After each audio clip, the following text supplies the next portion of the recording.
ओम सूर्याय नमः। ओम आदित्याय नमः। स्वागत है आपका हमारे चैनल पर। आज के इस वीडियो में आप सुनेंगे रविवार व्रत की कथा।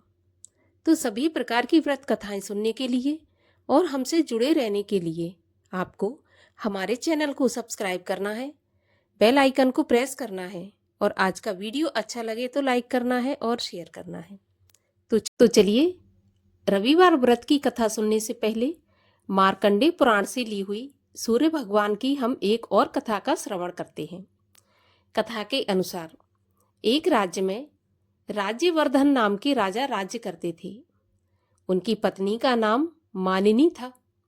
राज्यवर्धन अपनी प्रजा से बहुत प्रेम करते थे, प्रजा को हमेशा खुश रखा करते थे और राज्यवर्धन की प्रजा भी उनसे बहुत प्रेम किया करती थी।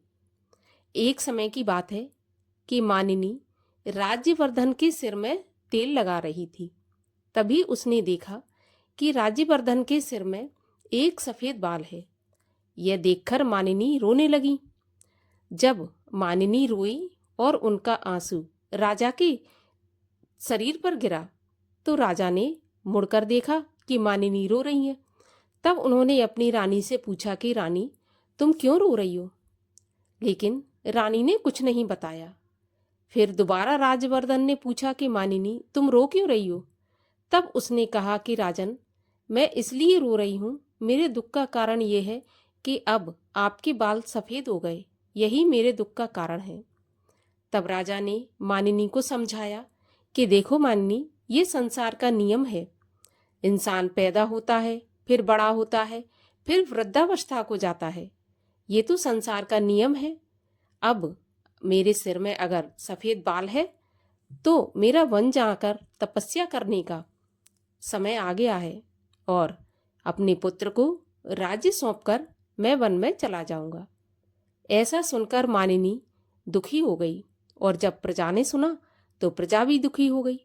प्रजा ने राजा से आग्रह किया कि राजन, आप जैसे अभी तक हमारी रक्षा करते आए हैं वैसे आगे भी करें। आपको वन में जाने की आवश्यकता नहीं है। लेकिन राजा ने कहा, ये उम्र वानप्रस्थ आश्रम की है, मुझे जाना ही होगा। राजा ने किसी की बात नहीं मानी। तब प्रजाजनों ने सोचा कि राजा किसी की बात नहीं मान रहे। तब उन्होंने एक ब्राह्मण से पूछा, ऋषि से पूछा कि राजा वन जाने की जिद कर रहे हैं, अगर राजा जाएंगे तो हम भी जाएंगे, और अगर ऐसा हुआ कि सभी प्रजाजन तपस्या पर चले जाएंगे तो जो भी कार्य हैं इस पृथ्वी पर वो सब रुक जाएंगे, कोई काम नहीं हो पाएगा। तब एक सुदाम नाम का गंधर्व आकाश मार्ग से आया और उसने कहा कि आप कामरूप नाम के विशाल पर्वत पर जाएं और वहां जाकर भगवान सूर्य की आराधना करें, तपस्या करें। जब सूर्य भगवान प्रसन्न होंगे तो आपकी सारी मनोकामनाओं को पूरा कर देंगे।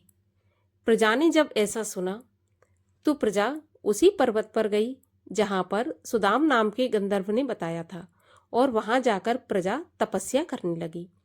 3 महीने तपस्या करने पर भगवान सूर्यदेव प्रसन्न हो गए और साक्षात दर्शन देने आए। जब भगवान सूर्य ने दर्शन दिए तो प्रजा से कहा कि वर मांगो। तब प्रजा ने वर मांगा कि हमारे जो राजा है राज्यवर्धन, उन्हें आप निरोगी करें, लंबी आयु प्रदान करें, और हम चाहते हैं कि वो 10,000 वर्षों तक राज्य करते रहें। भगवान सूर्यदेव तथास्तु कहकर अंतर ध्यान हो गए। प्रजा बहुत खुश हो गई। प्रजा खुशी खुशी अपने राजा के पास आई और राजा को यह शुभ समाचार सुना। जब मानिनी ने सुना तो मानिनी भी बहुत खुश हो गई, लेकिन राजा उदास हो गया। तब मानिनी समझ नहीं पाई और राजा से पूछने लगी कि महाराज, अब तो आपकी आयु लंबी हो गई, निरोगी भी आप रहेंगे, 10,000 वर्षों तक आप इसी प्रकार राज्य करते रहेंगे, फिर आपको क्या परेशानी है, आप उदास क्यों हैं? तब राजा ने कहा, रानी, मैं तो 10,000 वर्षों तक जीवित रहूंगा, परंतु क्या मेरे साथ तुम जीवित रहोगी? क्या मेरे पुत्र पौत्र जो हैं वो जीवित रहेंगे? क्या मेरे जो शुभ चिंतक हैं, जो प्रजाजन है वो जीवित रहेंगे? ये तो सब चले जाएंगे। जब ये सब चले जाएंगे, मृत्यु को प्राप्त हो जाएंगे, तो मैं अकेला यहाँ पर कैसे जीऊंगा, क्या करूंगा। तब राजा ने कहा कि जिस पर्वत पर जाकर प्रजाजनों ने मेरे लिए तपस्या की, मैं भी उसी पर्वत पर जाकर तपस्या करूंगा और सूर्य भगवान को प्रसन्न करूंगा। तब राजा ने निराहार रहकर 1 वर्ष तक उस पर्वत पर जाकर तपस्या की, भगवान सूर्यदेव की आराधना की। तब सूर्यदेव ने प्रसन्न होकर राजा को दर्शन दिए और कहा, राजा वर मांगो। तब राजा ने वरदान मांगा कि प्रभु, आपने जैसे मुझे 10,000 वर्षों तक जीवन दिया है, निरोगी काया दी है, आपने मुझे राज्य दिया है, उसी प्रकार मैं चाहता हूं कि मेरे पुत्र पौत्र आदि, मेरी जो संबंधी है, मेरी जो प्रजाजन है, वो भी 10,000 वर्षों तक मेरे साथ रहे। तब भगवान सूर्य ने राजा की तपस्या से प्रसन्न होकर उसे तथास्तु कहा और अंतर्ध्यान हो गए। तो कथा का तात्पर्य है कि जो भी कोई सूर्य भगवान की आराधना करता है, मन से उनसे प्रार्थना करता है, तो मनुष्य को निरोगी काया, लंबी आयु, धन, वैभव और कीर्ति, सभी प्रकार की सुख समृद्धि प्राप्त होती है। और अब सुनते हैं रविवार व्रत की कथा। कथा के अनुसार एक बुढ़िया माई थी। उसका नियम था, प्रत्येक रविवार को सवेरे स्नान आदि कर, घर को गोबर से लीपकर, फिर भोजन तैयार करके भगवान को भोग लगाकर स्वयं भोजन करती थी। श्रीहरि की कृपा से उसका घर अनेक प्रकार के धन धान्य से भरपूर था। घर में किसी प्रकार का कोई विघ्न या दुख नहीं था। सब प्रकार से घर में आनंद रहता था। इस तरह कुछ दिन बीत जाने पर उसकी एक पड़ोसन, जिसकी गाय का गोबर वह बुढ़िया लाया करती थी, विचार करने लगी कि यह बुढ़िया सदा मेरी गाय का गोबर ले जाती है, इसलिए वह गाय को घर के भीतर बांधने लग गई। बुढ़िया को गोबर न मिलने से रविवार के दिन अपने घर को न लीप सकी, इसलिए उसने ना तो भोजन बनाया, न भगवान को भोग लगाया, और स्वयं भी उसने भोजन नहीं किया। इस प्रकार उसने निराहार व्रत किया। अब रात्रि हो गई और वह भूखी ही सो गई। रात्रि में भगवान ने उसे स्वप्न दिया और भोजन न बनाने तथा भोग न लगाने का कारण पूछा। तब बुढ़िया ने गोबर न मिलने का कारण सुनाया। तब भगवान ने कहा कि माता, हम तुमको ऐसी गाय देते हैं जो सभी इच्छाएं पूरी करती है, क्योंकि तुम हमेशा रविवार को गाय के गोबर से घर लीपकर भोजन बनाकर मेरा भोग लगाकर खुद भोजन करती हो। इससे मैं बहुत प्रसन्न हूँ।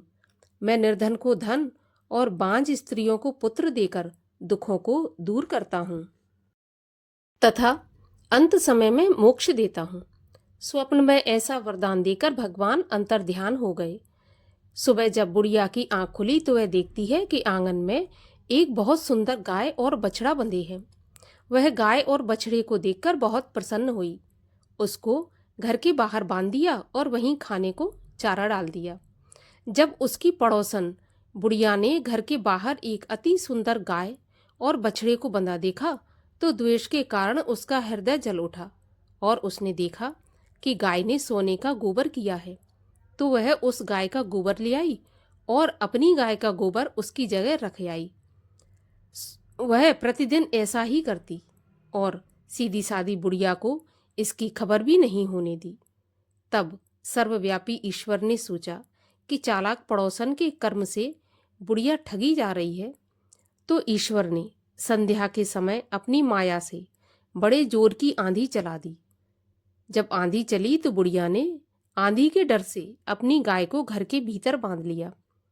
प्रातःकाल जब बुढ़िया ने देखा कि गाय ने सोने का गोबर दिया है तो उसके आश्चर्य की सीमा नहीं रही।